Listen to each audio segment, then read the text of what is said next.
যাদের হৃদয়ে আছে আল্লাহর ভয়, তারা কভু পথ ভুলে যায় না। আল্লাহর প্রেম ছাড়া এই দুনিয়ায় কারো কাছে কোনো কিছু চায় না। রাতের আধারে যারা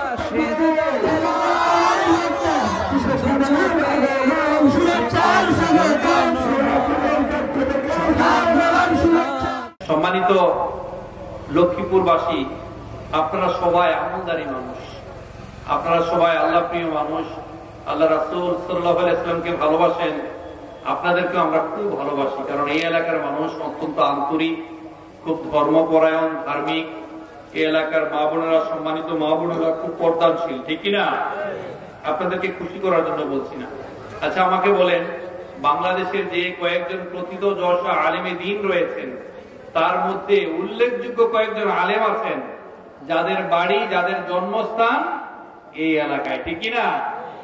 আলহামদুলিল্লাহ, আমরা অনেকের কথা জানি। প্রয়াত মাওলানা লুৎফুর রহমান রাহিমাহুল্লাহ, তিনার বাড়ি এইখানে, এবং তিনি এখানে আমি শুনেছি প্রত্যেক বছর কালামুল্লাহ মাজিদ থেকে তাফসীর পেশ করতেন, ঠিক কিনা? আপনারা মন্ত্রমুগ্ধ হয়ে শুনতেন, আশেপাশে কানায় কানায় মানুষ ভরপুর হয়ে যেত ওনার তাফসীর শোনার জন্য। তিনি আপনাদের এই এলাকার সন্তান।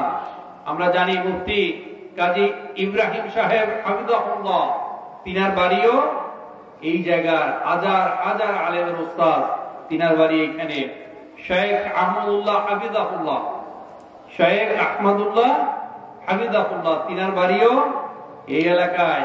আরেকজন সিংহ পুরুষ আল্লামা তারেক মুনাওয়ার হাফিজাহুল্লাহ, তিনার বাড়িও এই এলাকায়।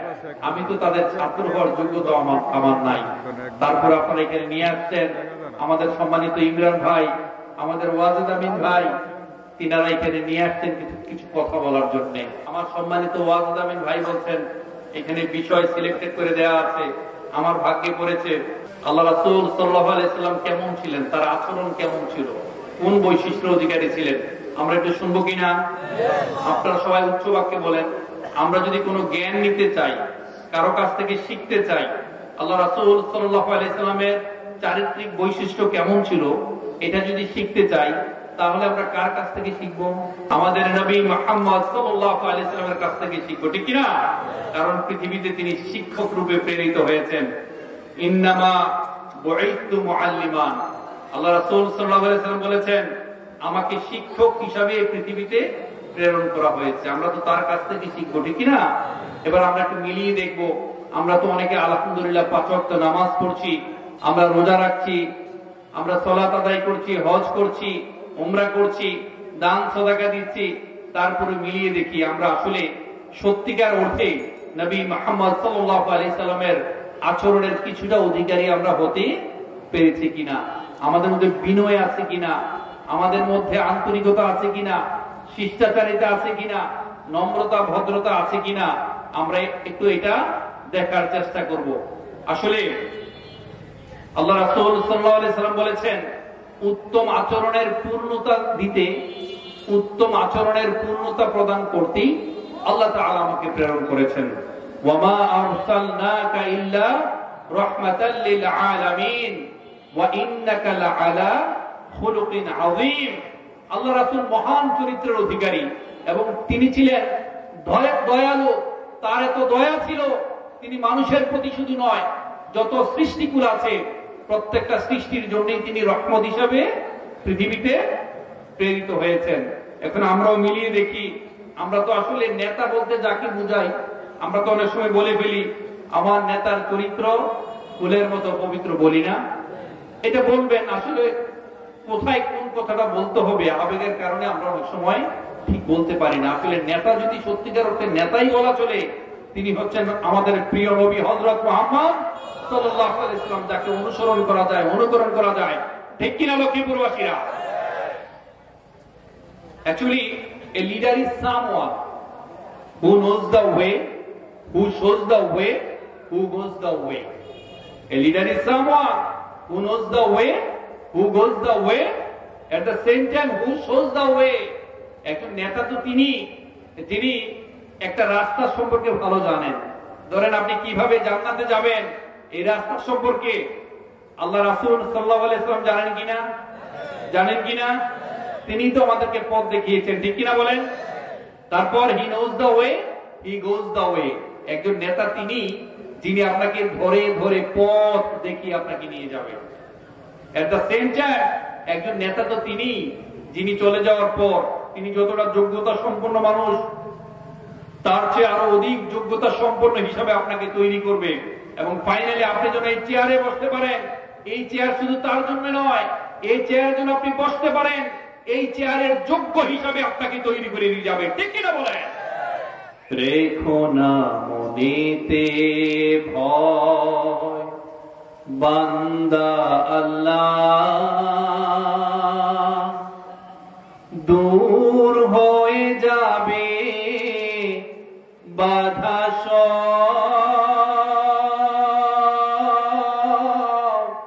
তোমার আমার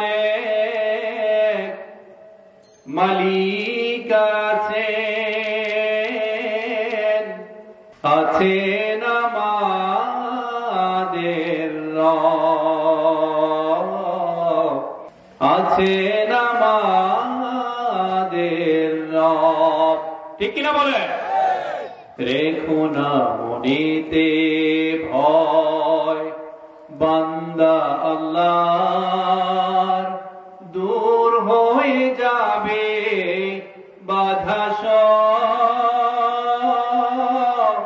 তোমার আমার মালিক আছেন, আছেন আমাদের রব, আছেন আমাদের রব। রেখো না মনেতে ভয়, বান্দা খোদা, দূর হয়ে যাবে বাধা সব, তোমার আমার মালিক আছেন, আছেন আমাদের রব, আছেন আমাদের রব। লিল্লাহি তাকবীর, লিল্লাহি তাকবীর। একটা জাতি কতটা প্রজ্ঞাবান অথবা কতটা অজ্ঞ, কতটা প্রাজ্ঞ অথবা কতটা অজ্ঞ, কতটা ভালো মানুষ কিংবা কতটা খারাপ মানুষ, এটা বিচার বিশ্লেষণ করে ওই মানুষের আচরণ এবং বচন, ঠিক কিনা বলেন? একটা মানুষের আচরণ কতটা সুন্দর এটাই বলে দিবে আপনি ভালো মানুষ না খারাপ মানুষ। মনে রাখবেন, একটা মানুষের আচরণ যদি সুন্দর না হয়, একটা মানুষ আচরণ যদি ভালো না হয়, তাহলে সে অহংকারী হয়ে উঠবে, সে সত্যকে অস্বীকার করবে, সে ফেরাউন হয়ে যাবে, সে ফেরাউনের মতো বলে ফেলবে আনা রব্বুকুমুল আ'লা, আমি হচ্ছি সবচেয়ে বড় রব, নাউযুবিল্লাহ। একটা মানুষ জালিম হয়ে যাবে, অহংকারী হয়ে যাবে। আসলে আমরা আল্লাহ রাসূল সাল্লাল্লাহু আলাইহি ওয়াসাল্লামের কাছ থেকে জ্ঞান নিতে পারছি না, আমরা তাকে মহব্বত করতে পারছি না। উপর থেকে আমরা বলছি আমরা আল্লাহ রাসূলের জন্য দিও না, আমরা আল্লাহ রাসূল সাল্লাল্লাহু আলাইহি ওয়াসাল্লামের জন্য ফিদা হয়ে আছি, কিন্তু আসলে আল্লাহ রাসূলের কাছ থেকে যেটা শিখার আমরা পরিপূর্ণভাবে শিখতে এখনো পারছি না। তিনি যে কতটা আমাদের জন্য রহমত। একবার তিনি এক জায়গায় যাচ্ছেন, এক উট এসে আল্লাহ রাসূল সাল্লাল্লাহু আলাইহি ওয়াসাল্লামের সামনে কান্নাকাটি করছেন। একজন উট এসে আল্লাহ রাসূলের সামনে, একটি উট এসে নবী মুহাম্মদ সাল্লাল্লাহু আলাইহি ওয়াসাল্লামের সামনে এসে কান্নাকাটি করছেন, কেঁদে বলছেন আমার মালিক আমাকে অত্যাচার করে, আমাকে দিয়ে অনেক বেশি কাজ করায়, কিন্তু আমাকে খাবার দেয় না, আমার প্রতি সে দরদি না। সেই উটের ভাষাও আল্লাহ রাসূল সাল্লাল্লাহু আলাইহি ওয়াসাল্লাম বুঝতেন, সুবহানাল্লাহ বলবেন না? এবং নবী মুহাম্মদ সাল্লাল্লাহু আলাইহি ওয়াসাল্লাম যখন মদিনাতে ছিলেন তখন তিনি বলছেন নবুয়তের আগে আমি যখন মক্কার অলিতে গলিতে হাঁটতাম, পাহাড়ের পাদদেশে বিভিন্ন পাথর আমাকে, বিভিন্ন পাহাড়ের এখান থেকে ওখান থেকে পাথর আমাকে সালাম দিত। সুবহানাল্লাহ শব্দ তো আসতে হলো। একটা পাথর, তাও নবুয়তি, নবুয়তি নির্ধারণ আল্লাহ সুবহানাহু ওয়া তাআলার পক্ষ থেকে বহুকাল আগেই ছিল, অনেক আগেই ছিল, কিন্তু যখন 40 বছর বয়সে এটা ঘোষণা হয়, কিন্তু তার আগেই ওই নবুয়তি পাওয়ার আগে থেকেই মক্কার বিভিন্ন অলিতে গলিতে পাহাড়ের পাদদেশে বিভিন্ন পাথর আল্লাহ রাসূল সাল্লাল্লাহু আলাইহি ওয়াসাল্লামকে দেখলেই সালাম দিতেন। আর আমরা আল্লাহ রাসূলের অনুসারী, মন থেকে এখন আসলে বিনয় শিখতে পারি না, আচরণ শিখতে পারি না। আমরা অনেকের সাথে খারাপ আচরণ করি, মিসবিহেভ করে ফেলি, ঠিক কিনা ভাই? আমরা করি কিনা বলেন? মনে রাখবেন, সবচেয়ে নিকৃষ্ট হচ্ছে সেই মানুষ, পয়েন্ট তুমি নোটে, সবচেয়ে নিকৃষ্ট হচ্ছে সেই মানুষ যার উগ্রতার কারণে মানুষ তাকে এড়িয়ে চলে।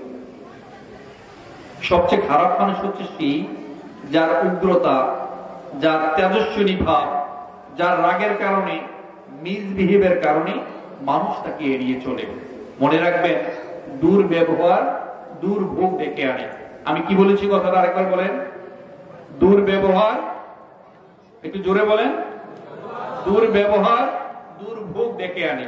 এটা আমরা বুঝতে পারছি না। আপনার কাছে মনে হতে পারে এটা কোনো বিষয় হলো দুর্ব্যবহার, পুরুষ মানুষ তো একটু রাগারাগি করবেই, এটা আপনার মনে হতে পারে। কিন্তু আমরা যখন আলোচনার পরতে পরতে ঢুকবো তখন বুঝতে পারবেন আপনি কিন্তু আউলিয়া ছিলেন। আপনি আউলিয়া থেকে যখন দেউলিয়া হয়ে যাবেন, নবী মুহাম্মদ সাল্লাল্লাহু আলাইহি ওয়াসাল্লাম বলেছেন, তার মতো ফকির, তার মতো মিসকিন, তার মতো গরিব আর পৃথিবীতে কেউ না। আপনি আমল করতে করতে আউলিয়া হয়ে গিয়েছিলেন। আপনার কাছে মনে হচ্ছে আপনি আউলিয়া, আশেপাশের মানুষ আপনাকে পছন্দ করছে, আরে সে তো আল্লাহর ওলি মানুষ। কিন্তু আপনাদের দুর্ব্যবহারের কারণে, দুরাচারিতার কারণে, উগ্রতার কারণে মানুষ যখন আপনার কাছ থেকে কষ্ট পায়, কষ্ট পেতে পেতে একটা সময় আপনি কাল হাসরের দিন দেখবেন সমস্ত আমল আপনি বিকিয়ে দিয়ে, সমস্ত আমল আপনি তাদেরকে মিটিয়ে দিয়ে আপনি যখন জাহান্নামের আগুনে নিক্ষিপ্ত হবেন, তখন আপনার মতো পোড়া কমলার পৃথিবীতে কেউ থাকতে পারে না, ঠিক কিনা বলেন? মনে রাখবেন, যার মধ্যে আচরণ সুন্দর না, যিনি বিনয়ী না, তিনি জালিম হয়। ইন্নাহু লা ইউফলিহু যালিমুন ইন্নাল্লাহা ইউমলিল যালিমা ওয়া লা ইয়াতরুকু। একজন জালিম কখনো শান্তিতে মরতে পারে না। Every action has an equal and opposite reaction. প্রত্যেকটা জিনিসের সমান এবং বিপরীতমুখী প্রতিক্রিয়া আছে। আজকে আপনি অন্যায় করেছেন, আপনি কারোর সাথে দুর্ব্যবহার করেছেন, আপনি কারো হক নষ্ট করেছেন, আপনি জালিমের ভূমিকা পালন করেছেন, যে কেই হোক, এটা বাংলাদেশের প্রধানমন্ত্রী হোক আর কাবাগরের ইমাম হোক, আপনি যদি দুর্ব্যবহার করে থাকেন, আপনি যদি আল্লাহর কাছে ক্ষমা না চাইতে পারেন, যে মানুষকে আপনি আঘাত দিয়েছেন তার কাছে যদি ক্ষমা না চাইতে পারেন, মনে রাখবেন আপনি দেউলিয়া হয়ে আর আপনার সমস্ত আমল, এই যে নামাজ, রোজা, হজ, যাকাত, সবকিছু আপনার চেহারার মধ্যে ছুঁড়ে ফেলা হবে। তবে আমরা অনেকে অনেক সময় ভুল করে থাকি। অনেক সময় এতটা আমলদারি হয়ে যায়, এতটা নামাজি হয়ে যায়, আশেপাশের যে কাউকে দেখলে বেনামাজি মনে হয় না। এরকম হবেন না, এতটা আমলদারি হবেন না, এতটা নেককার হবেন না, আশেপাশে অন্যকে দেখলে সবচেয়ে বেশি বদকার মনে হয়। শেখ সাদি খুব চমৎকার করে বলেছেন, মানুষের দোষ খোঁজাই যদি তোমার মূল কাজ হয়, it's very easy to find fault with others but very difficult to maintain the self criticism. অন্যের দোষ ধরা খুব সহজ, কিন্তু নিজের আত্মসমালোচনা করা it's very critical. অন্যের দোষ ধরা সহজ, কিন্তু নিজের দোষ ধরা ভাই খুব কঠিন। এটা সবাই পারে না, সবাই পারে না। অন্যের দোষ আমরা শুধু ধরতেই পছন্দ করি। শেখ সাদি কত চমৎকার করে বলেছেন, অন্যের দোষ ধরা, অন্যের সমালোচনা করা, এটাই যদি তোমার মূল কাজ হয়, তাহলে তুমি ঘুমিয়ে থাকো, তোমার আর জাগার দরকার নেই। পয়েন্টটা মনে থাকবে। আমি কিন্তু শেষে জিজ্ঞেস করবো, কয়েকটি পয়েন্ট নিয়ে আলোচনা করছি, জিজ্ঞেস করবো দেখি আপনার খেয়াল আছে কিনা। লিল্লাহি তাকবীর, লিল্লাহি তাকবীর। আপনি যদি আল্লাহ রাসূলকে সবচেয়ে বেশি ভালোবেসে থাকেন, সবচেয়ে বেশি পছন্দ করে থাকেন, আল্লাহ রাসূল সাল্লাল্লাহু আলাইহি ওয়াসাল্লামের যে বিনয়, যে আচরণ, যে বৈশিষ্ট্যের অধিকারী ছিলেন, এটাকে আপনি অর্জন করতে হবে। তিনি যে কতটা দয়ালু ছিলেন, তার যে কতটা আমাদের প্রতি দরদ ছিল, এটা আসলে আমরা ফিল করতে পারি না, আমরা বুঝতে পারি না। যে জন কখনো ব্যথা দিতে জানে না, যে জন কেবলি মুছে দেয় বেদনা, যে জন কখনো ব্যথা দিতে জানে না, যে জন কেবলি মুছে দেয় যাতনা, হৃদয়ের হাহাকার আপন করে নিতে আর কার বুক এত প্রশস্ত, তার নাম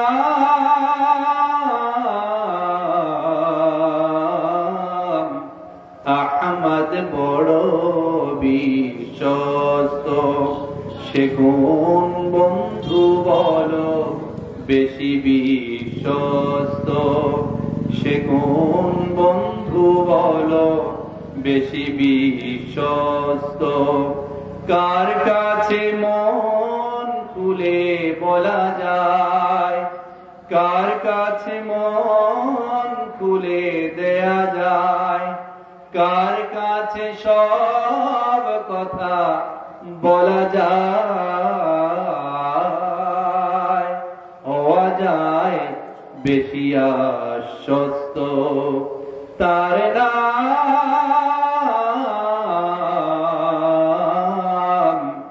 আহমদ বড় বিশ্বস্ত। সাল্লাল্লাহু আলাইহি ওয়াসাল্লাম। এই যে বললেন না, দরুদের মধ্যে সবচেয়ে ছোট ফরম্যাটের দরুদ হচ্ছে এটা, সাল্লাল্লাহু আলাইহি ওয়াসাল্লাম। এই যে একবার বললেন, কয়বার বললেন? না, এর আগে তার কয়েকবার বলেছেন। কয়বার হয়েছে? 3 বার। এই 3 বার যখন আপনি বলেছেন, কি হয়েছে জানেন? আপনার আমলনামা থেকে 30টা গুনাহ মাফ হয়ে গেছে। এখানে সম্মানিত অনেক আলেম ওলামা আছে,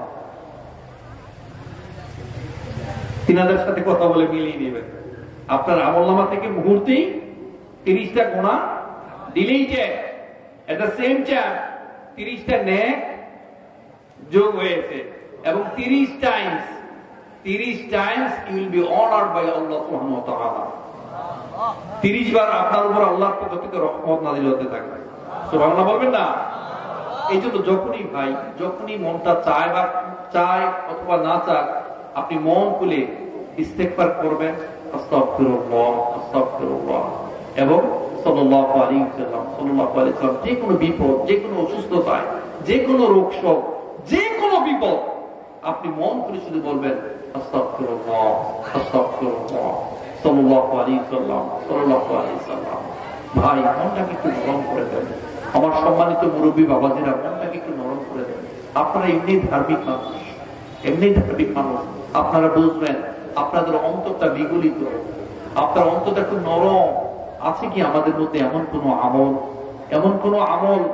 এমন কোন কাজ, রবের সাথে এমন কোন গোপন আমল আছে যা পৃথিবীর কেউ জানে না, কিন্তু আল্লাহকে বলতে পারবেন, হে আল্লাহ, আমি অন্তত এই আমলটা করেছি, আপনি আমাকে মাফ করে দেন? আছে এমন কোন গোপন ইবাদত, গোপন আমল, গোপন দান আছে আপনাদের?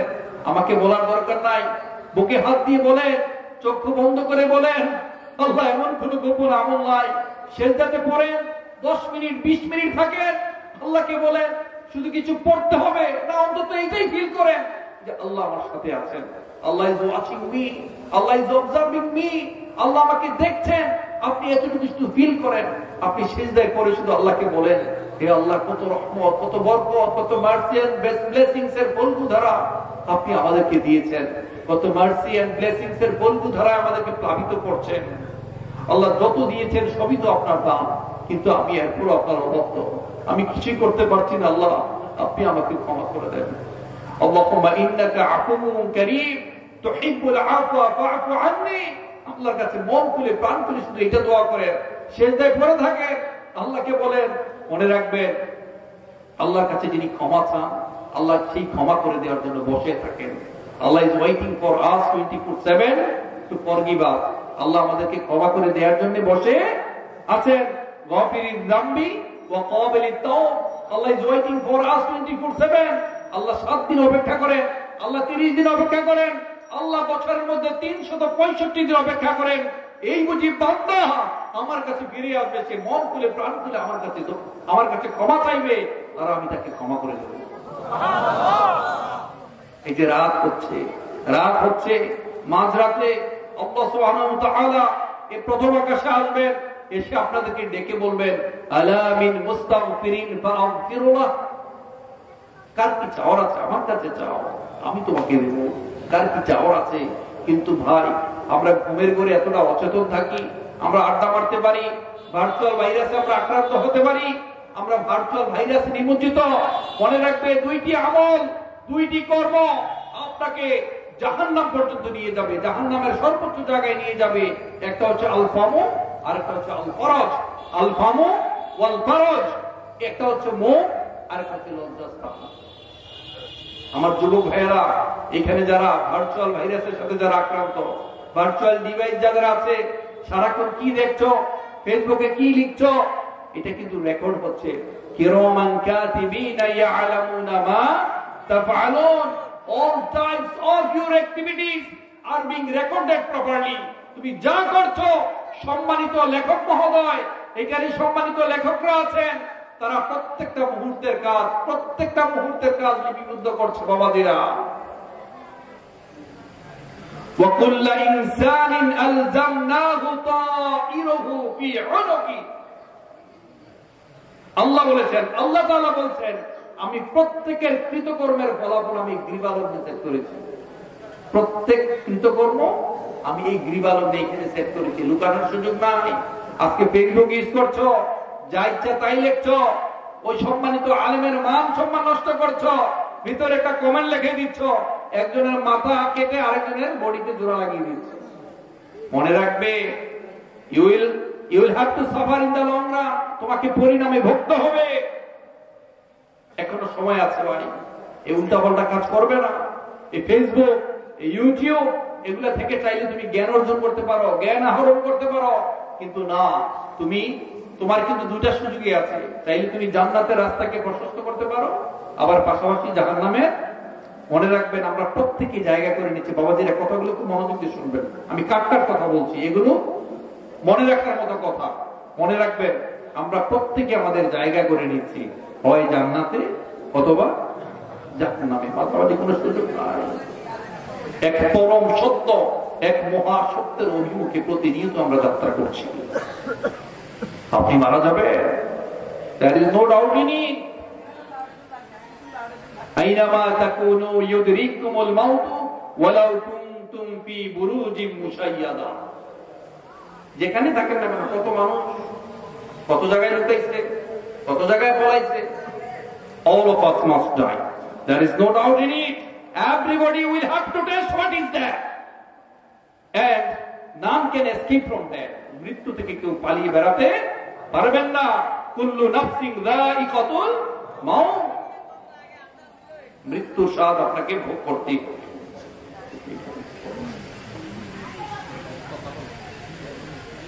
আল ফামু ওয়াল ফরজ, মনে আছে? এই মোবাইল, মুখে যা ইচ্ছা তাই বলবেন না, শক্তি আছে বলবেন না। মনে রাখবেন, জ্ঞান, আল্লাহ নূর সবার অন্তরে প্রবেশ করে না। আপনি অনেক হাদিস কোরআন জানেন, অনেক কোরআন জানেন, এবারত মুখস্থ আপনার, পৃষ্ঠায় পৃষ্ঠায় মুখস্থ আপনার বিভিন্ন কিতাবের নাম মুখস্থ আপনার। মনে রাখবেন, এগুলো করলেও যদি আপনি বিনয়ী না হন, আচরণ সুন্দর না হয়, শিষ্টাচারী আপনার মধ্যে না থাকে, আদর যদি আপনার মধ্যে না থাকে, জ্ঞানের নূর অন্তরে আপনার প্রবেশ করবে না। এটা মনে রাখবেন। জ্ঞানের ভারে যদি আপনি নুজ্জুমান হতে পারেন, বাবাজি, আপনাদের এখানে কোন ফলটা সবচেয়ে বেশি হয়? নারিকেল, সুপারি হয়, তাই না? ফলের ভারে গাছ একটু নুয়ে পড়ে না? বা অন্যান্য অনেক গাছ আছে ফলের ভারে নুয়ে পড়ে, তাই না? জ্ঞানের ভারে যদি আপনি নুয়ে পড়তে পারেন, জ্ঞান অর্জন করতে করতে করতে করতে যদি আপনাকে মূর্খ মনে হয়, আপনাকে আহম্মক মনে হয়, আমি তো কিছুই জানি না, মনে রাখবেন, ওখান থেকে আপনার জ্ঞান শুরু। সুবহানাল্লাহ বলবেন না? তখনই আপনার অন্তর প্রশমিত হবে, অন্তর জ্ঞানে আপনার ভরপুর হবে। আমরা সবাই মুসা আলাইহিস সালামের ঘটনা জানি না? তিনি একদিন খুতবা দিচ্ছিলেন, হঠাৎ করে একজন দাঁড়িয়ে বলছেন, মুসা আলাইহিস সালামকে বলছেন, মান আলামু ফিল আরদ, এই পৃথিবীতে সবচেয়ে বড় জ্ঞানী কে? তিনি কি বলেছিলেন? ফাকালা আনা, আমি সবচেয়ে জ্ঞানী।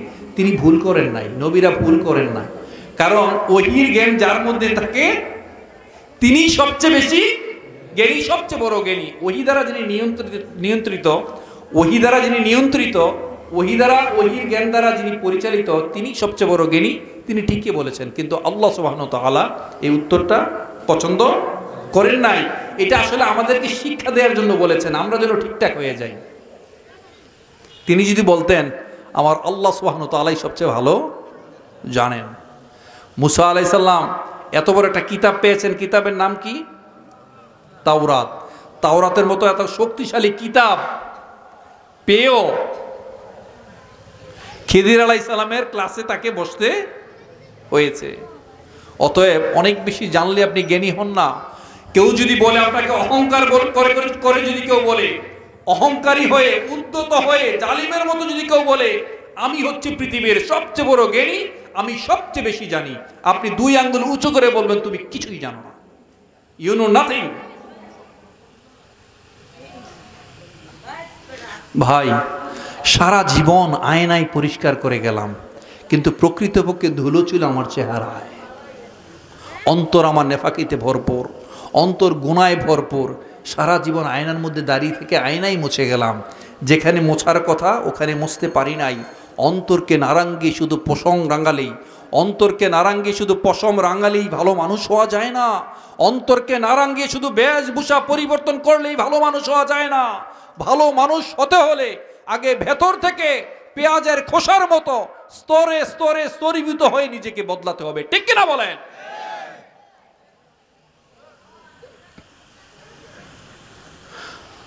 অন্যকে ভালোবাসতে হবে, অন্য মানুষকে ক্ষমা করে দেওয়ার প্রবণতা থাকতে হবে। ইমাম বুখারীর একটা কালজয়ী কিতাব আছে, আল আদাবুল মুফরাদ। এটার মূল ভূমিকাই হচ্ছে এটা। তিনি চমৎকার করে লিখেছেন, আমাদের সব কিছু আছে, কিন্তু যেটা থাকার কথা এটা নাই বলি আমরা সব জায়গায় মাইর খাচ্ছি। আমাদের আচার আচরণ ভালো না, আমাদের শিষ্টাচার নাই, আমরা মানুষকে ক্ষমা করতে পারি না। আমার বাবাজিরা বলেন তো, এই লক্ষ্মীপুরবাসী, আমি আপনাদেরকে মন থেকে ভালোবাসি। বুকে হাত দিয়ে বলবেন, আল্লাহকে সাক্ষী রেখে বলবেন, প্রত্যেকদিন 5 ওয়াক্ত নামাজ শেষে কায়েমুল বাক্যে আপনি আল্লাহর কাছে যতবার নিজের জন্য ক্ষমা চান, হে আল্লাহ আমাকে ক্ষমা করে দেন, ততবার কি মানুষকে ক্ষমা করতে পারেন? পারেন কিনা? This is the secret strategy. এটা হচ্ছে গোপন তত্ত্ব আল্লাহর কাছে ক্ষমা পাওয়ার। First of all you will have to know how to forgive others.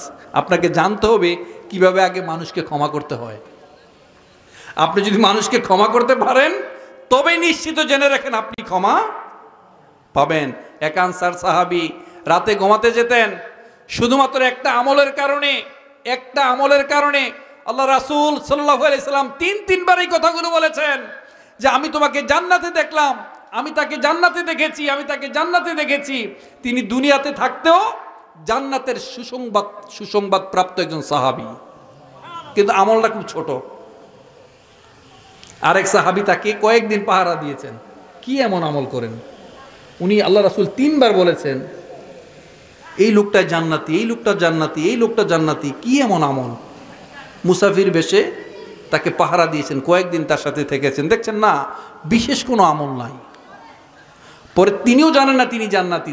যখন তাকে বলা হলো ভাই আমি মুসাফির না, আমি তোমাকে পরীক্ষা করতে এসেছি, তুমি এমন কি আমল করো যে আমলের কারণে নবী মুহাম্মদ সাল্লাল্লাহু আলাইহি সাল্লাম তোমাকে জান্নাতের সুসংবাদ দিয়েছেন।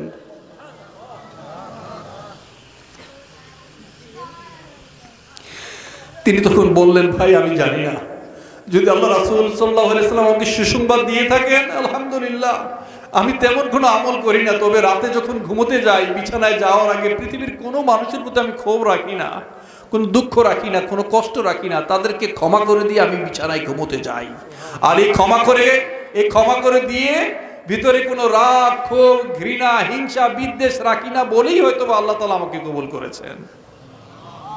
আসলে ভাই রাগ, ক্ষোভ, ঘৃণা, হিংসা, বিদ্বেষকে আমি বলি এমন এক সুনামি, এমন এক ঘূর্ণিঝড় যা থেমে যাওয়ার পর বোঝা যায় কতটা ক্ষতিগ্রস্ত হয়েছেন আপনি। রাগ আর ঝড় দুটো একই রকম, থেমে যাওয়ার পর কতটা ক্ষতি আপনার হয়েছে আপনি কল্পনা করতে পারবেন না।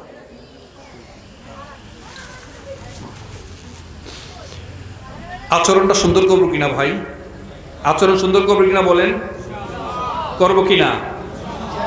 সাহাবীরা হকের উপর প্রতিষ্ঠিত থেকেও, সাহাবীরা হকের উপর পুরোপুরি প্রতিষ্ঠিত থেকেও তারা সবসময় চিন্তা করতেন আমি কিভাবে আরেকটু সংশোধন হতে পারি,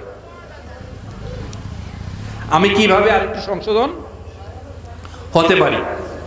তারা পুরোপুরি হকের উপর ছিলেন, হকের উপর থেকেও চিন্তা করতেন আমি আরেকটু সংশোধন কিভাবে হতে পারি।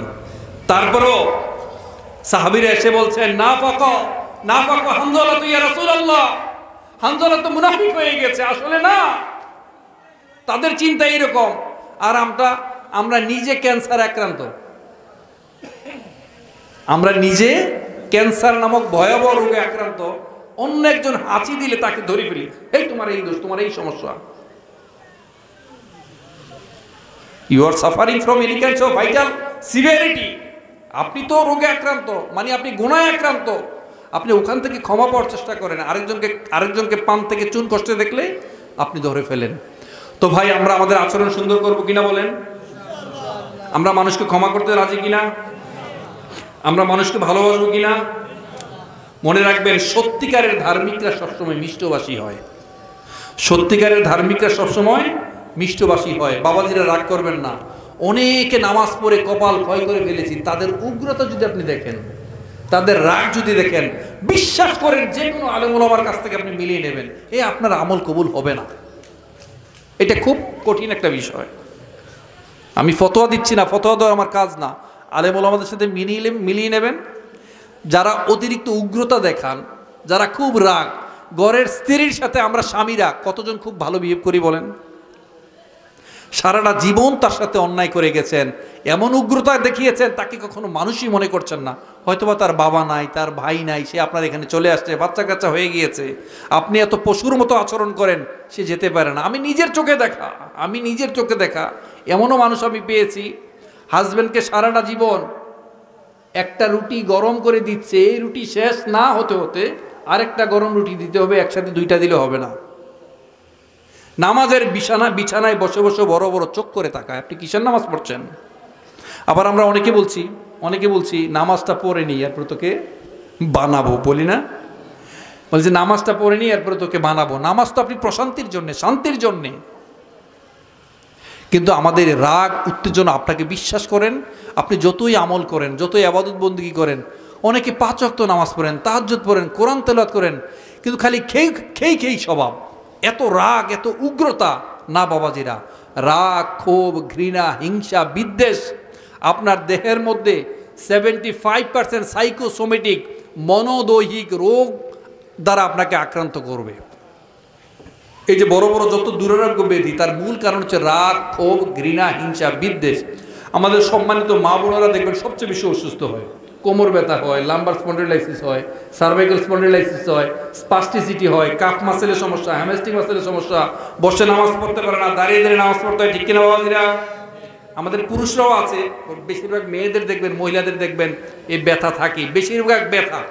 বেশিরভাগের ব্যথার যদি আল্লাহ তাকে ক্ষমা করে দেওয়ার জন্য ব্যথা দেন, এটা ভিন্ন হিসাব। কিন্তু বেশিরভাগ ব্যথা আমাদের নিজের কারণে। কেন? ওই যে ভিতরে রাগ, ক্ষোভ, ঘৃণা পুষে রেখেছি আমি, জমতে এগুলো সাইকোসোমেটিক ডিসঅর্ডার হয়। আপনি মনোদৈহিক রোগে আক্রান্ত হন, আপনি প্রকাশ পায় আপনাদের দেহে, মনে মনে রোগ লালন করে বেড়াচ্ছেন আর প্রকাশ পায় আপনার দেহে। এগুলো কখনো ঔষধ দ্বারা ভালো হবে না। দেখবেন মানুষ সারা জীবন ঘুমের ওষুধ খায়, এরপর আপনার ঘুম হয় না। সারা জীবন প্রেশারের ওষুধ খায়, এরপর আপনার প্রেশার ঠিক থাকে না। আমি কি বললাম বাবাজিরা? তার মূল কারণ হচ্ছে আমরা ক্ষমা করতে পারি না। আল্লাহ রাসূল সাল্লাল্লাহু আলাইহি সাল্লামের চাচাকে হত্যা করার পর কান কেটে, নাক কেটে, চক্ষু খুলে মালা বানিয়ে গলায় মালা পরে নেচেছে হিন্দা। সেই হিন্দাকে আল্লাহ রাসূল মাফ করে দিয়েছেন। আমি বলছি না সন্ত্রাসকে আপনি মাফ করে দেন, জালিমকে আপনি মাফ করে দেন, কিন্তু আপনার আশেপাশে এমনও হতে পারে আপনারই দোষ, তার কোনো দোষ নাই, এরপর আপনি মাফ করতে পারেন না। তো আমরা যেন মানুষকে মাফ করতে পারি। আল মুসলিমু মান সালিম আল মুসলিমুন মিন লিসানি ওয়া ইয়াদি। বিদায়ের ভাষণে আল্লাহ রাসূল সাল্লাল্লাহু আলাইহি সাল্লাম কত চমৎকার করে বলেছেন, একজন বিশ্বাসী হচ্ছে সেই যার হাত এবং মুখ থেকে অন্যের সম্পদ, সম্মান এবং প্রাণ নিরাপদ। শুধু এতটুকু মিলিয়ে দেখেন বাবাজিরা, আমার জেনজি, আমার ইয়াংস্টার, শুধু এতটুকু মিলিয়ে দেখো তো আমরা পারি কিনা। আমার হাত এবং মুখ থেকে আপনি তবেই বিশ্বাসী হবেন, নাইলে আপনি বিশ্বাসী হবেন না। আর বিশ্বাসী না হলে আপনি জান্নাতে যেতে পারবেন না। আপনার হাত এবং মুখ থেকে ধরে নিলাম আপনি হাত দিয়ে কাউকে আঘাত করে না, কিন্তু এই যে মুখ, ওই যে আলফামু ওয়াল ফারজ, এই যে মুখ, এই মুখ আপনার 24 আওয়ার্স চলে। বিশেষ করে গ্রামের দোকানপাটে আলহামদুলিল্লাহ, this is one kind of mini parliament, ঠিক কিনা? এটা হচ্ছে একটা পার্লামেন্ট।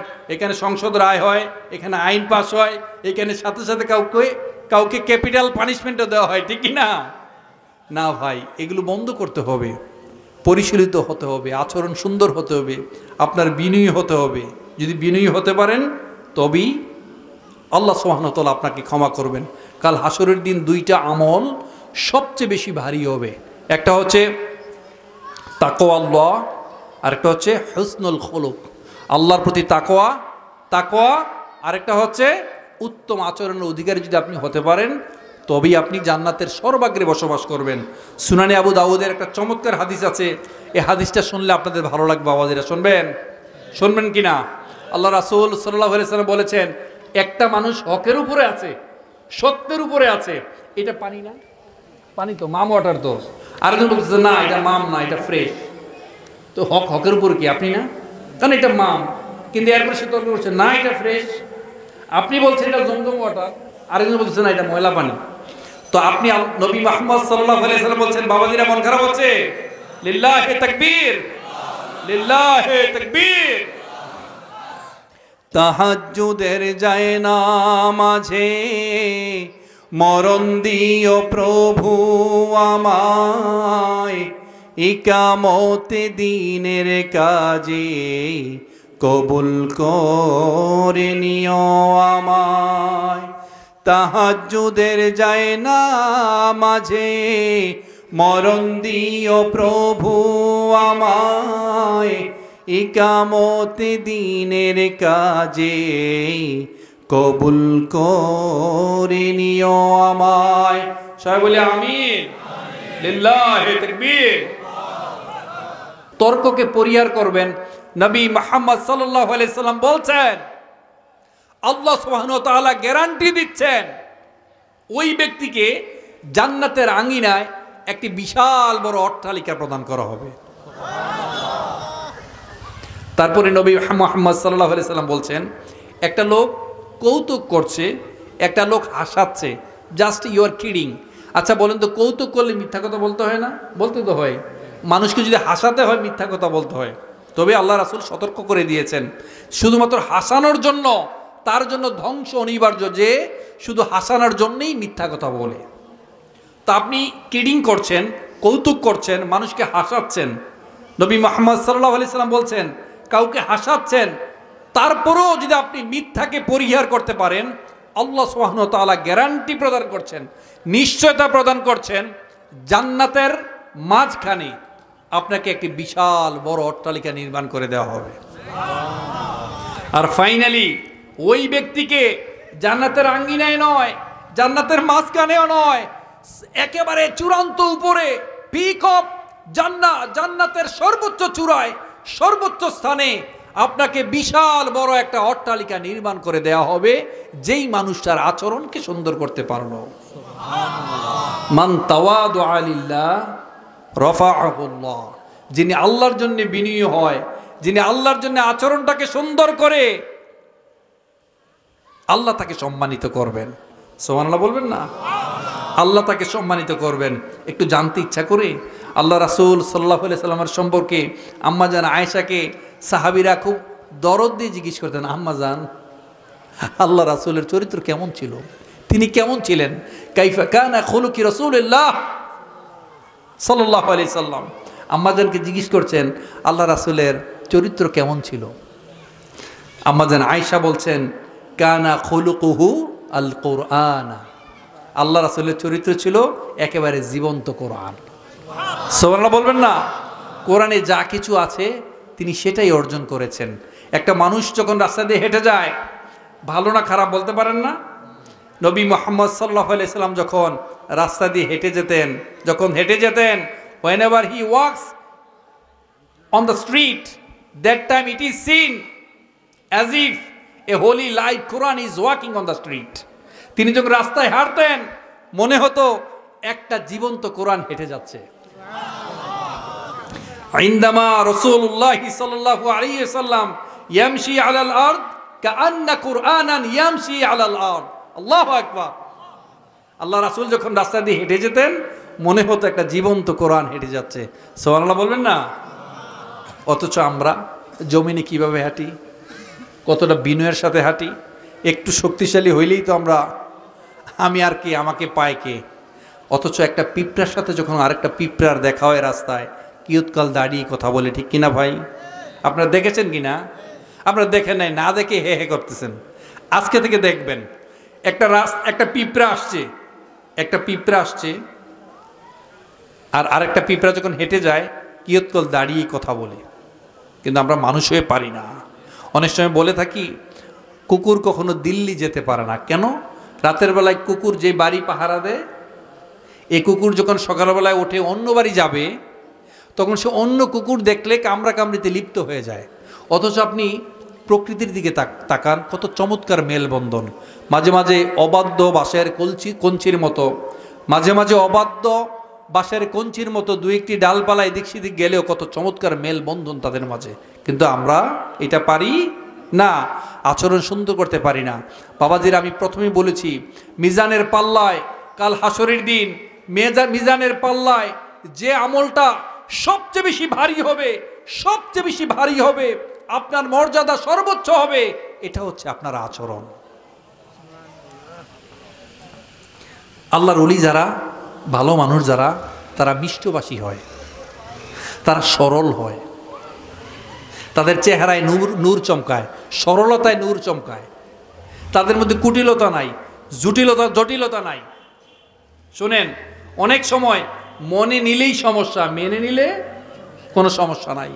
মনে না নিয়ে মেনে নিবেন, আল্লাহ আপনাকে সম্মানিত করবে। মান তাওয়াদু লিল্লাহ রাফাহুল্লাহ। যিনি আল্লাহর জন্য বিনয়ী হয়, অনেক সময় দেখবেন হাজব্যান্ড ওয়াইফের মধ্যে, আরেকটা গোপন আমল আপনাদেরকে শিখিয়ে দিয়ে যাচ্ছি আমি। অনেক সময় হাজব্যান্ড ওয়াইফের মধ্যে খুব রাগারাগি হয় না? খুব রাগারি হয়। দুইটা দিকে আমি বলবো। প্রথম হচ্ছে পুরুষ ভাই আপনারা যারা আছি, আমরা যেন চেঙ্গিস খান না হই, আমরা যেন জালিম না হই। ইন্নাহু লা ইউফলিহু যালিমুন ইন্নাল্লাহা ইউমলিয যালিমা ওয়া লা ইয়াতরুকু। জালিম কখনো শান্তিতে মরতে পারে না, এটা খেয়াল রাখবেন। আপনি যে তার প্রতি জুলুম করেছেন, আজকে যাইয়ে মাফ চাইবেন। আপনি বিশ্বাস করেন, অনেক স্বামী আছেন খুব শক্ত, মাফও চাইতে পারে না, বলতে পারে না। শুধু যদি আজকে গিয়ে আপনি একবার বলতে পারেন, আমাকে তুমি মাফ করে দিও, অনেক কষ্ট দিয়েছি তোমাকে, আপনি বিশ্বাস করেন দেখবেন সে সারাদিন কাঁদবে যে আজকে এতটা বছর সংসার করছি, তুমি একটা দিনও আমার প্রতি যে তোমার অন্যায় হয়েছে, এটা যে বিচারের আওতায় আসবে, তোমাকে কাল হাসরের দিন জিজ্ঞেস করা হবে আপনার স্বামী কেমন। খয়রুকুম লি আহলিহি ওয়া আনা খয়রুকুম লি আহলি। আল্লাহ রাসূল সাল্লাল্লাহু আলাইহি ওয়াসাল্লাম বলেছেন, সেই উত্তম যে তার পরিবারের কাছে উত্তম, এবং পরে বলেছেন যেমন আমি আমার পরিবারের কাছে উত্তম। তো যখন আপনি তার কাছে মাপ চাইবেন, সে কাঁদবে, খোঁচাবে, হ্যাঁ তুমি আমাকে এই বলেছ, বাবা মাকে গালাগালি করেছ, অনেক কথা বলবে, কিন্তু দিন শেষে টিকে নরম হবে, আপনাকে ক্ষমা করে দিবে। তার কাছে ক্ষমা চাইবেন, তাকে বলবেন বাবা মাকে আঘাত দিয়েছেন, মাপ চাইবেন, বড় ভাইকে আঘাত দিয়েছেন, মাপ চাইবেন, গ্রামের মুরব্বীদেরকে আঘাত দিয়েছেন, অথবা কারোর প্রতি সন্ত্রাসী কর্মকাণ্ড করেছেন, কারো উপর জুলুম করেছেন, কারো হক নষ্ট করেছেন, দোকানপাটে বসে বসে অনেকে বাকি গিয়েছেন, টাকা দেন নাই, হাওলাত নিয়েছেন, টাকা দেন নাই। না বাবাজিরা, নবী মুহাম্মদ সাল্লাল্লাহু আলাইহি সাল্লাম ঋণগ্রস্ত মানুষ যদি ঋণ না দিতে পারে, ওই জানাজায় অংশগ্রহণ করতেন না। খুব ভয়াবহ হাদিস। শহীদের লাশও ঝুলে রাখা হবে, সিদ্ধান্ত ঝুলে রাখা হবে, সে কি জান্নাতে যাবে না কোথায় যাবে, যতক্ষণ আপনি ঋণ পরিশোধ করেন। যাকে আঘাত দিয়েছেন মাফ করে দিবেন। দেখেন মনটা নরম হয়ে গেছে, মনটাকে একটু বলেন, আল্লাহ সব কিছু আমার শুনছেন, আল্লাহ দেখছেন, আল্লাহ আমার কথা শুনছেন, আল্লাহ ক্ষমা করে দেওয়ার জন্য বসে আছেন, আল্লাহ আমাদেরকে ক্ষমা করে দিবেন। আমরা সবাই জানি আল্লাহ তাআলা যে আরশে আজিম সৃষ্টি করেছেন, এই আরশে আজিমে চমৎকার করে একটা লিখে রেখেছেন। আল্লাহ তাআলা লিখে রেখেছেন, আল্লাহ তাআলা লিখে রেখেছেন ইন্না রহমাতি তাগলিবু গদবি, অর্থাৎ আমার দয়া রাগের উপর বিজয়ী হয়েছে। সুবহানাল্লাহ নাই? আল্লাহ তাআলা লিখে রাখছেন যে আল্লাহর দয়া রাগের উপর বিজয়ী হয়েছে।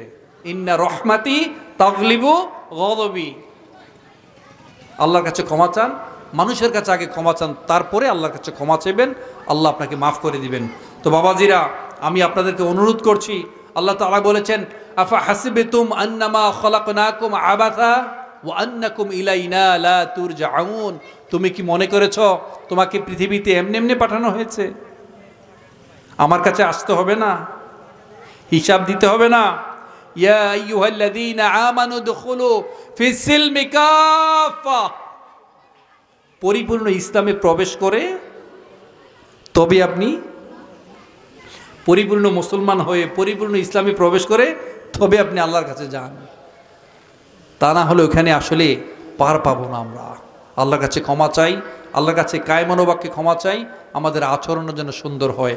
আপনি যদি বিনয়ী হন, সুন্দর আচরণ অধিকারী হন, সুন্দর করে কথা বলতে শিখেন। দেখেন, সুন্দর করে কথা বলতে শিখা, এই শিখার জন্যই, শুদ্ধ ভাষা শিখার জন্যে আল্লাহ রাসূল সাল্লাল্লাহু আলাইহি সাল্লামকে নিজ মাতৃ দুগ্ধ থেকেও বঞ্চিত করে রেখেছেন আল্লাহ তাআলা, দূরে সরিয়ে দিয়েছেন শুধুমাত্র ভাষা শিক্ষা করার জন্যে।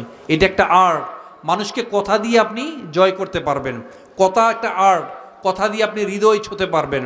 কথার একটা দোতনা আছে, কথার একটা অ্যাপিল আছে, কথার একটা আন্তরিকতা আছে।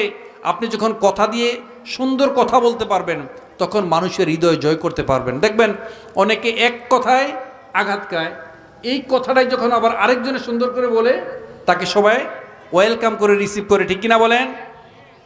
নবী মুহাম্মদ সাল্লাল্লাহু আলাইহি সাল্লাম ছিলেন সর্বমর্ম বাচনভঙ্গির অধিকারী, জাওয়ামিউল কালিম।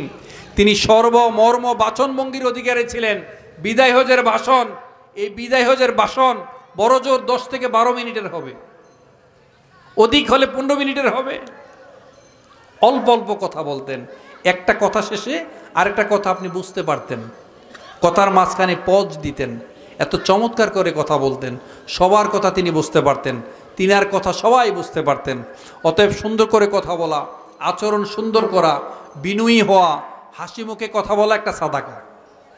হাসি মুখে কথা বলা একটা সাদাকা। লিল্লাহে তাকবীর, লিল্লাহে তাকবীর। মনে রাখবেন, আপনার কিছুই করার নাই, আপনার কিছুই দেওয়ার নাই, আপনার কাছে কোনো টাকা পয়সা নাই, দেওয়ার মতো ডোনেশন করার মতো কিছুই নাই। আপনি শুধু মিষ্টি করে একটু হাসবেন, এই মিষ্টি করে হাসিটাও হতে পারে একটা চমৎকার সাদাকা। পারবেন? বাবা মার সাথে হাসবেন, এসে কথা বলবেন। আজকে যে যত মানুষকে আঘাত দিয়েছেন, কষ্ট দিয়েছেন, এক সাহাবী এসে আল্লাহ রাসূল সাল্লাল্লাহু আলাইহি সাল্লামকে বলছেন, ইয়া রাসূলুল্লাহ, কোনো কাজের মেয়ে যদি অন্যায় করে তাকে আমি কি করব? গৃহ পরিচারিকা যদি অন্যায় করে তাকে আমি কি করব? আল্লাহ রাসূল সাল্লাল্লাহু আলাইহি সাল্লাম বলছেন তাকে ক্ষমা করে দাও। তিনি আবার বলছেন যদি আবার অন্যায় করে, আল্লাহ রাসূল বলছেন ক্ষমা করে দাও। তিনি আবার বলছেন, ইয়া রাসূলুল্লাহ, কতবার ক্ষমা করব? অনেক মুফাসসিরিন কেরাম বলেছেন কমসে কম 70 বার অথবা 100 বার। আপনি এত ক্ষমা করতে না পারেন, কিন্তু আপনি একটু তো জবানটাকে বন্ধ রাখতে পারেন, চুপ থাকতে পারেন। ভাই মনে রাখবেন, একজন মুসলমান আরেক মুসলমানের ভাই, সে কখনো তার প্রতি জুলুম করবে না। সে কারো প্রতি জুলুম করবে না, আবার সে কাউকে জালিমের হাতে তুলে দিবে না। আমাদের সমাজে আছে না নাই? আমরা কি জালিমের হাতে তুলে দেই কিনা? স্পাইয়ের মতো খবর দেই কিনা? ভালো মানুষ, একজন ভালো মানুষ, তার উপর অত্যাচার হয় কিনা, হয়েছে কিনা, এগুলো করবেন না। যেই করেন বাবাজিরা, মরণের পর তো অনেক পরের হিসাব। দুনিয়াতে থাকতে you will have to suffer in the long run. আপনাকে ভোগতে হবে, ভোগ করে যেতে হবে।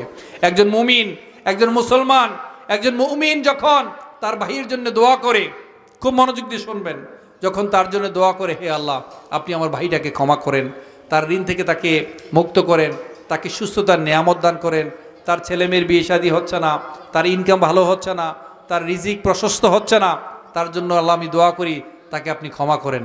নবী মুহাম্মদ সাল্লাল্লাহু আলাইহি সাল্লাম বলছেন, আপনি যখন এই দোয়াটা আরেক ভাইয়ের জন্য করছেন, আপনার কাছে, আপনার সাথে আপনি শুয়ে থাকলে আপনার এই মস্তকের পাশাপাশি আপনার মাথার পাশে একজন সাহাবী, একজন ফেরেশতা নিয়োগ করা হয়, সেই ফেরেশতা এসে তার জন্য দোয়া করতে থাকে, হে আল্লাহ, এতক্ষণ যেই দোয়াটি সে তার ভাইয়ের জন্য করেছে, এই প্রত্যেকটি দোয়া তার জন্য কবুল করা হোক। সুবহানাল্লাহ, খুব আস্তে হয়ে গেল না? খুব আস্তে হয়ে গেল না? আপনি যদি অন্য মানুষের জন্য দোয়া করতে থাকেন, সেই দোয়াটা আপনার জন্য বহুগুণে প্রবৃদ্ধি হয়ে নিবিড়ভাবে কাজ করবে।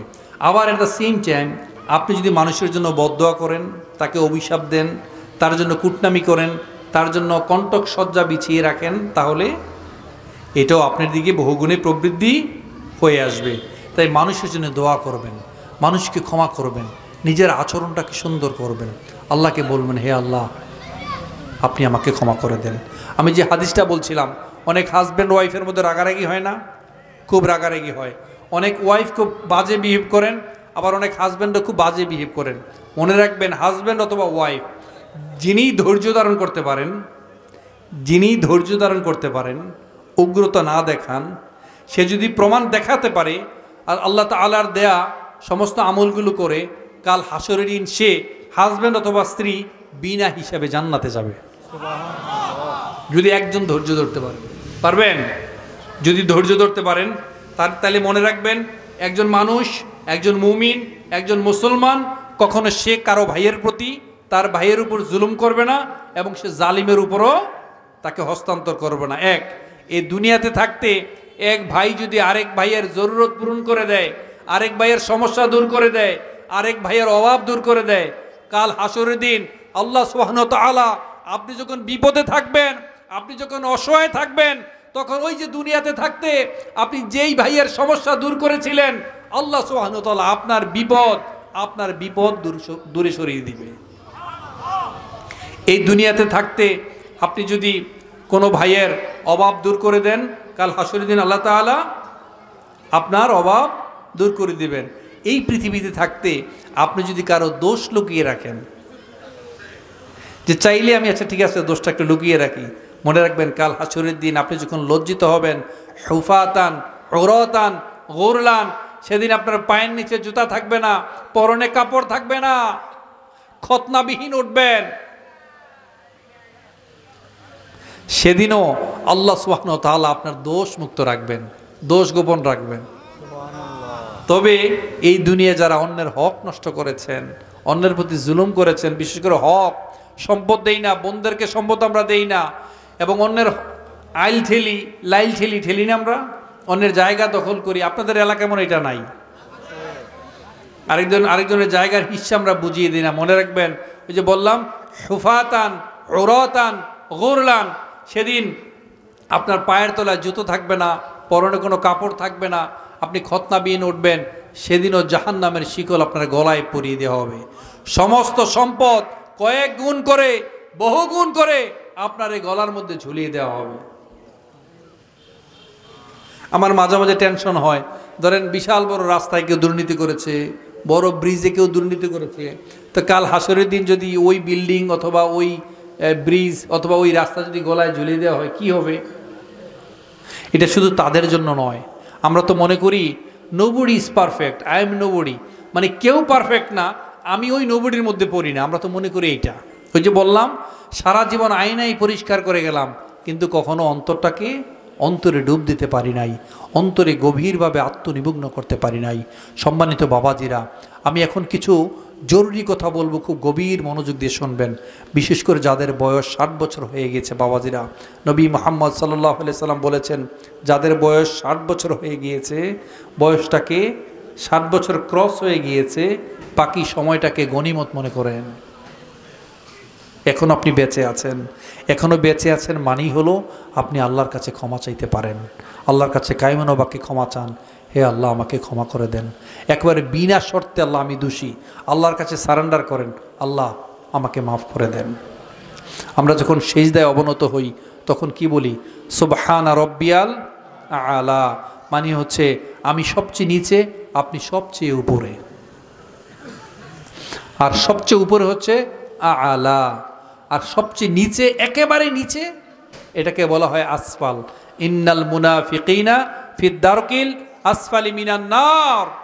এই যে আসফাল, মুনাফিকদের স্থান হচ্ছে জাহান্নামের একেবারে নিচে। তো আপনি মনটাকে নরম করে দেন। একটু পরে আমাদের সম্মানিত প্রধান মুফাসসির তিনি চলে আসবেন, তিনি কথা বলবেন। এই শেষ সময়ে একটু মনটাকে নরম করে দেন।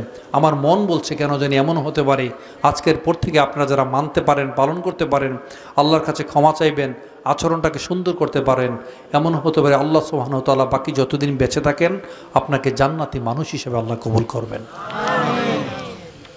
মনটাকে নরম করে দেন। আপনি এখন বসে আছেন, আমার কথাগুলো শুনতে পাচ্ছেন, আশেপাশে টুকটাক শব্দ শুনতে পাচ্ছেন। গরমকাল হলে হয়তো বা ফ্যানের শব্দ শুনতে পাবেন। আপনি যদি আরেকটু আত্মনিমগ্ন হন, আরেকটু গভীরে প্রবেশ করার চেষ্টা করেন, আমি কোত্থেকে এসেছি, কোথায় যাব। পৃথিবীতে অনেক মানুষ আছে, পৃথিবীতে অনেক মানুষ আমরা আছি, সারা জীবন না জেনে না বুঝেই কেন পৃথিবীতে আসলাম, কোত্থেকে আসলাম, কোথায় যাব, ওখানে যাওয়ার পর কি হবে, এটা না বুঝে না জেনেই এই পৃথিবীর মায়া ত্যাগ করে আমরা চলে যাই। একবার উপলব্ধি করার চেষ্টা করি নাই, আমি কি সঠিক পথে আছি, আমার ফ্যামিলি কি সঠিক পথে আছে, আমার ইনকাম কি হালাল, আমি কি সৎ কথা বলি, আমি কি দিন কায়েমের প্রচেষ্টায় আছি, আমি কি ভালো কাজ করি, আমি কি মানুষের আমার আশেপাশে প্রতিবেশী আছে তাদের খোঁজখবর রাখি, না সারাক্ষণ তাদেরকে শুধুমাত্র জ্বালাইয়া রাখি। আপনি মানুষটা কেমন প্রতিবেশী বলতে পারবে, আপনি মানুষটা কেমন আপনার ঘরের কাজের লোকেরা বলতে পারবে, আপনি মানুষটা কেমন আপনার দারোয়ান বলতে পারবে, আপনি মানুষটা কেমন আপনার ড্রাইভার বলতে পারবে। মনে রাখবেন আমরা আল্লাহর কাছে সবসময় দোয়া করি, হে আল্লাহ কিছু গুড হার্টের মানুষ যেন আমরা তাদের সান্নিধ্য লাভ করতে পারি। আল্লাহুম্মা ইন্নী আসআলুকা হুব্বাক ওয়া হুব্বা মা ইউহিব্বুক।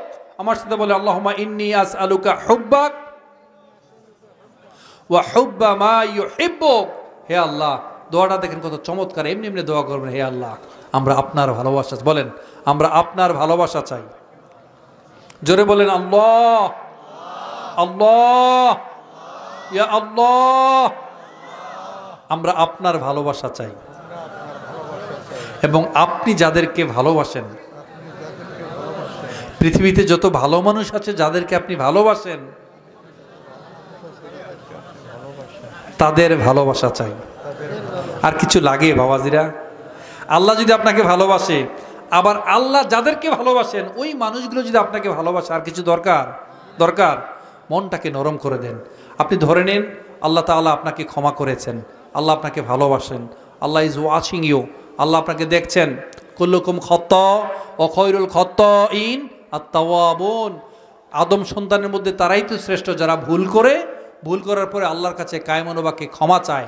আল্লাহ তাদেরকে সবচেয়ে বেশি পছন্দ করেন। তো আমি যা বলছিলাম, আপনি চক্ষু বন্ধ করেন, আপনি যদি হৃদয়ে একটু মনোযোগ দেন, আপনি দেখেন ভিতরে কি যেন দুব দুব শব্দ করছে না বাবাজিরা? করছে কিনা বলেন, শব্দ করছে কিনা? আপনি যদি মনোযোগী না হতে পারেন তাহলে দেখবেন যে ওই বাচ্চা কাচ্চা শব্দ করছে, ওইখানে মেশিনের শব্দ হচ্ছে, এখানে আমি কথা বলছি এই শব্দটা হচ্ছে। আপনি যদি আরেকটু আত্মনিমগ্ন হন তখন এগুলো আর শুনবেন না, শুনবেন হচ্ছে এখানে যে দব শব্দ করছে এটা শুনবেন। আপনি যদি মনটাকে পরিশীলিত করতে পারেন, আপনি যদি মানুষকে ক্ষমা করতে পারেন, আপনার আচরণ যদি বিনয়ী হয়, আপনি যদি শিষ্টাচারী হন, আপনি যদি শুদ্ধাচারী হন, আপনি যখন আত্মনিমগ্ন হবেন আপনার এক একটা সেজদা মেরাজে কবুল হবে, মেরাজে পরিণত হবে। আপনি যখন এই সমস্যাগুলো থেকে পরিত্রাণ পাবেন তখন আপনি যখন মনোযোগ দিলে দেখবেন ঠিকই ওই ধূপ শব্দ শুনতে পাবেন না, আপনি সরাসরি শব্দ শুনতে পাবেন আল্লাহ আল্লাহ আল্লাহ। আল্লাহকে একটা চিৎকার দিয়ে ডাকেন, ইয়া আল্লাহ ইয়া আল্লাহ। আজ থেকে যদি আমি যে আমলের কথাগুলো বললাম, এই কথাগুলো যদি আপনি হৃদয় দিয়ে অনুভব করে থাকেন, আপনি যদি মনটাকে একেবারে অনেস্টলি বলেন, মনটা একটু হালকা লাগছে না, একটু ভালো লাগছে কিনা, আপনি এখন থেকে মনে মনে সিদ্ধান্ত নেন, হে আল্লাহ পৃথিবীতে যে আমাকে আঘাত দিয়েছে, আমার মা হোক, আমার বাবা হোক, আমার ভাই হোক, আমার স্ত্রী হোক, আমার প্রতিবেশী হোক, আমি সবাইকে ক্ষমা করে দিচ্ছি। বলেন মনে মনে বলেন, আমি 10 সেকেন্ড সময় দিলাম, বলেন পৃথিবীর কারো উপর আমার কোনো রাগ নাই। বলেন যারা বেশি বাড়াবাড়ি করছে আল্লাহ আপনার উপর ছেড়ে দিলাম, আপনি বিচার করেন, তারপর আপনি বিচার করবেন না, বলেন আল্লাহ আমি ক্ষমা করে দিলাম। এইবার আপনি আল্লাহর কাছে চান, হে আল্লাহ আপনি আমাকে ক্ষমা করে দেন, আল্লাহুম্মা গফিরলি মা কদ্দামতু ওয়া মা আখখারতু ওয়া মা আসরারতু ওয়া মা আসরাফতু ওয়া মা আ'লামতু ওয়া মা আনতা আ'লামু বিহি মিন্নি আনতাল মুকাদ্দিমু ওয়া আনতাল মুআখিরু লা ইলাহা ইল্লা আনত। সবাই বলে আমিন আমিন। এমন কিছু গুনাহ আল্লাহ, সামনের গুনাহ, পেছনের গুনাহ, উপরের গুনাহ, নিচের গুনাহ, সব গুনাহ আপনি আমাদেরকে মাফ করে দেন। এমন কিছু গুনাহ করেছি আল্লাহ, এমন কিছু গুনাহ করেছি যেগুলো আমরা বাড়াবাড়ি করে করেছি, এগুলো বাড়াবাড়ি করে করেছি। এমন কিছু গুনাহ আল্লাহ যেগুলো আমি জানি না, আপনি জানেন, আপনি আমাদেরকে ক্ষমা করে দেন। আপনি ক্ষমা করে দিলেই তবে আপনি ক্ষমা পাবেন। ক্ষমার জন্য 80টা বছর কেটে গেল, আমি ডাকিনি তোমায় কভু, আমার ক্ষুধার অন্ন তাই বলে তুমি বন্ধ করনি প্রভু।